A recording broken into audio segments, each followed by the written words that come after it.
Problem देखते हैं problem क्या है। प्रॉब्लम बोलता है कि you are given n friends हैं, each one can remain single और can be paired up with some other friend. ठीक है, हर एक की चॉइस है, वो सिंगल रहना चाहता है सिंगल रह सकता है, या फिर किसी के साथ पेयर बनाना चाहता है किसी के साथ पेयर बना सकता है, किसी के भी साथ पेयर बना सकता है। Each friend can be paired only once, केवल एक ही बार पेयर कर सकते हो आप किसी को। Find out the total number of ways in which friends can remain single और can be paired up. Total number of ways बताने हैं to arrange these n friends, है ना। और कोई जो भी जिसकी मर्जी है वो सिंगल रह सकता है, जिसकी मर्जी है वो पेयर्ड अप हो सकता है किसी के भी साथ। ठीक है, तो एक एग्जांपल भी देख लेते हैं चलो। तो जैसे इनपुट n इक्वल टू 3 दिया हुआ है, तो टोटल आउटपुट 4 आ रहा है, कैसे आ रहा है वो देखते हैं। ठीक है, तो n इक्वल टू 3 के लिए 3 फ्रेंड्स हैं 1 2 3, वो तीनों सिंगल रह सकते हैं, है ना। तो एक तो ये पॉसिबिलिटी हो गई। दूसरा ये हो सकता है कि 1 सिंगल रह जाए, 2 और 3 पेयर अप हो जाएँ, 2 and 3 paired up but 1 is single. ठीक है, तीसरी पॉसिबिलिटी ये हो सकती है कि भाई 1 और 2 पेयर्ड अप हो जाएँ, 3 को सिंगल छोड़ दिया जाए। चौथी पॉसिबिलिटी ये है कि आप 1 और 3 को पेयर्ड अप कर दो, 2 को सिंगल छोड़ दो, है ना। और इन्होंने ये भी बोला है कि 1 और 2 और 1 को सेम ही माना जाएगा, है ना, ये कोई अलग पेयर नहीं माने जाएंगे। तो ये 4 तरीके हैं जिनसे कि आप 3 फ्रेंड्स को अरेंज कर सकते हो, तो इसका आउटपुट 4 हो गया। एक इनपुट ये दिया हुआ है 2, है ना, तो इसका 2 फ्रेंड्स को कैसे आप अरेंज कर सकते हो, तो दोनों को या तो सिंगल छोड़ दो या फिर दोनों को पेयर अप कर दो, यही 2 तरीके हैं, तो इसका आउटपुट 2 हो जाएगा। ठीक है, अगर एक ही कोई बंदा है, n इक्वल टू 1 है, एक ही कोई बंदा है, तो उसका एक ही तरीका है कि भाई इसको सिंगल ही छोड़ा जाएगा। ठीक है, ठीक है, इसका सॉल्यूशन थोड़ा बनाने का ट्राई करते हैं, है ना। तो देखो, लेट्स से अपने पास कुछ एफ एन है। एफ एन क्या रिप्रेजेंट करता है, F N shows number of ways to arrange N friends. ठीक है, एफ एन आपका दिखा रहा है कि एन फ्रेंड्स को अरेंज करने के कितने तरीके हैं। ठीक है, अब उसमें ना कोई भी अपन एक बंदा लेते हैं, लेट्स से एनथ पर्सन अपन लेते हैं। ठीक है, एनथ पर्सन अपन ने लिया, वो एनथ पर्सन के पास क्या चॉइस है, या तो वो सिंगल रह सकता है या फिर वो किसी के साथ पेयर अप हो जाए, ये 2 ऑप्शन है, इसके अलावा कोई तीसरा ऑप्शन नहीं है। तो लेट्स से वो सिंगल रहता है, एनथ पर्सन जो है वो सिंगल रह गया। ठीक है, तो अभी क्या होगा, एनथ पर्सन अगर सिंगल रह गया तो अपने पास कितने बंदे रह गए, n-1 रह गए। ठीक है, तो हम क्या बोलेंगे कि भाई n-1 को अरेंज करने के जितने तरीके हैं उतने ले लो। एनथ जो पर्सन है वो तो सिंगल रह गया, तो n-1 जो फ्रेंड्स बचे हैं उनको अरेंज करने के तरीके ले लो, वो आपका काम हो जाएगा। ठीक है, अब वही एनथ पर्सन के पास दूसरी चॉइस क्या थी कि वो पेयर अप हो जाए किसी के साथ। अब पेयर बनाता है वो, ठीक है, किसी के साथ, तो पेयर अगर बनाता है किसी के साथ, तो पेयर बनाने के कितने तरीके हो गए उसके पास। एनथ कोई पर्सन है, उसके पास पेयर बनाने के कितने तरीके हैं, पेयर बनाने के उसके पास n-1 तरीके हैं। ठीक है, n-1 लोगों के साथ में वो पेयर बना सकता है, तो उसके पास n-1 तरीके हैं। अब हर एक तरीके के लिए, हर एक n-1 तरीके के लिए आपके पास जो लोग बचेंगे वो कितने लोग बचेंगे। अगर nth जो पर्सन है वो किसी एक के साथ तो पेयर बना लेगा, है ना, तो 2 लोग हो गए। बचे कितने लोग, n-2 लोग बचे, n-2 पर्सन्स बचे, तो वो n-2 पर्सन्स को अरेंज करने का तरीका और अपने को देना पड़ेगा।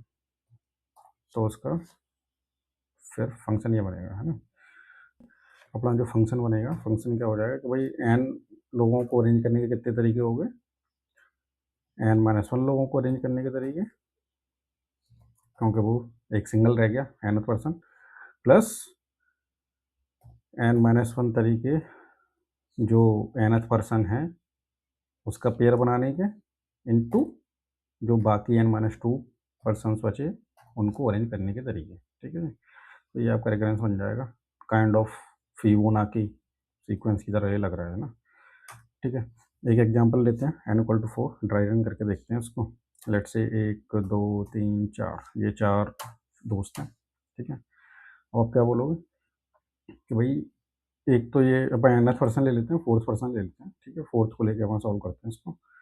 तो या तो बोलता है कि भाई फोर्थ जो है वो बोलता है कि मैं सिंगल रहूँगा, फोर्थ बोलता है कि मैं सिंगल रहूँगा। ठीक है, तो ठीक है, सिंपल है, अगर फोर्थ सिंगल रहेगा तो अपन बोलेंगे कि भाई जो 3 लोग बचे हैं उनको अरेंज करने के तरीके आप ले लो, फोर्थ सिंगल रह गया। ठीक है, एक तो ये हो गया। दूसरा हो गया कि भाई फोर्थ जो पेयर बना रहा है, फोर्थ जो है वो पेयर बना रहा है, ठीक है।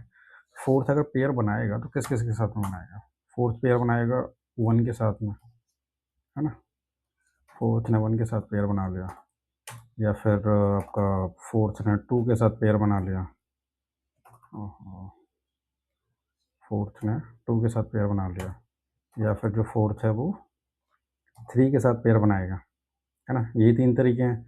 तो ये 3 तरीके क्या हो गए? n-1 जो अपन यहाँ पे बोल रहे थे, n-1 तरीके से वो पेयर बना सकता है। तो वही है ना। फोर्थ ने 1 के साथ बनाया, 2 के साथ बनाया, 3 के साथ बनाया, तो 3 तरीके से वो पेयर बना सकता है, ठीक है। अब लेट्स से फोर्थ ने 1 के साथ पेयर बना लिया, तो कौन कौन बचा? बचा कौन कौन? 2 बचा, 3 बचा, ठीक है। अब 2 और 3 बचा। ऐसे ही अगर यहाँ पे आप बोलते हो 4 ने लेट्स से 2 के साथ में पेयर बना लिया, तो वही कौन कौन बचा? 1 बचा, 3 बचा, है ना। यहाँ पे आपका फोर्थ ने पेयर बनाया 3 के साथ में, तो 1 बचा और 2 बचा, ठीक है जी। अब 2 और 3 को अरेंज करने के कितने तरीके हैं? 2 और 3 को अरेंज करने के 2 तरीके हैं। 2 ही लोग हैं, उनको अरेंज करने के 2 तरीके हैं, ठीक है। या तो वो दोनों सिंगल रहेंगे, या फिर वो पेयर बनाएँगे। ये 2 तरीके, और कोई तरीका नहीं है, ठीक है। तो यहाँ पे 2 वेज़ आते हैं इनको अरेंज करने के, ठीक है। ऐसे ही 1, 3 को अरेंज करने के कितने तरीके हैं? उनके भी 2 वेज़ हैं, है ना। 1, 2 को अरेंज करने के कितने तरीके हैं? उनको भी 2 वेज़ हो गए। तो यहाँ तो अपने पास टोटल कितने नंबर ऑफ वेज़ आ गए? 2 + 2 + 2 6, है ना।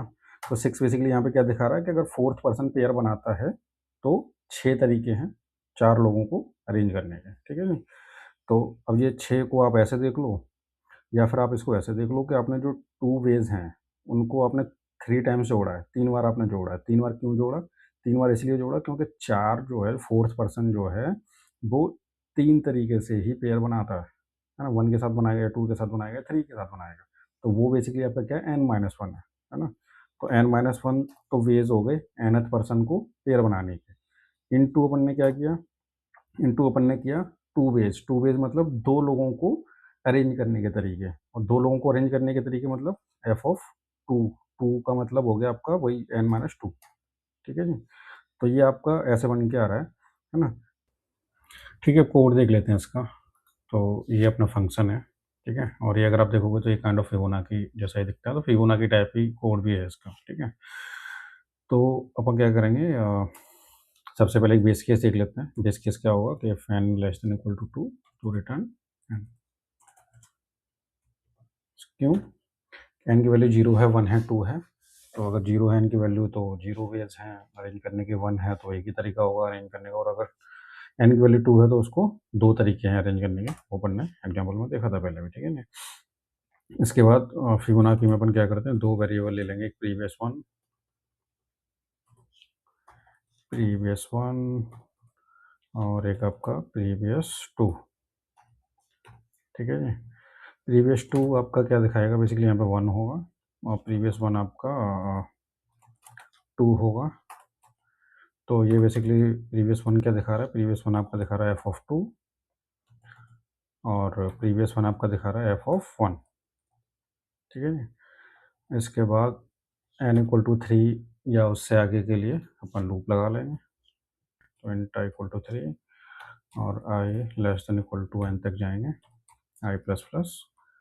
और यहाँ पे क्या हो जाएगा, एक ले लेते हैं करंट एलिमेंट।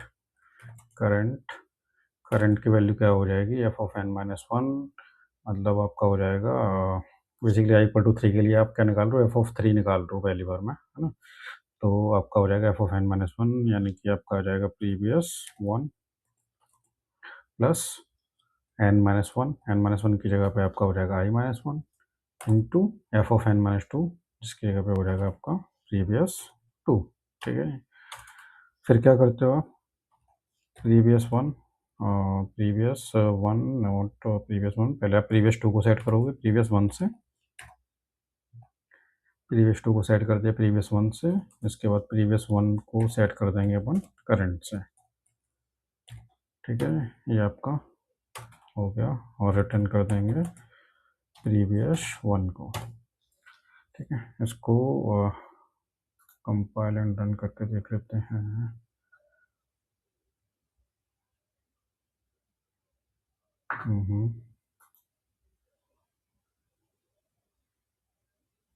ठीक है जी, हो चुका है सॉल्व सक्सेसफुली। टाइम कॉम्प्लेक्सिटी की अगर आप बात करेंगे, तो देखो इसमें सिंपल ये लूप अपना चल रहा है ना?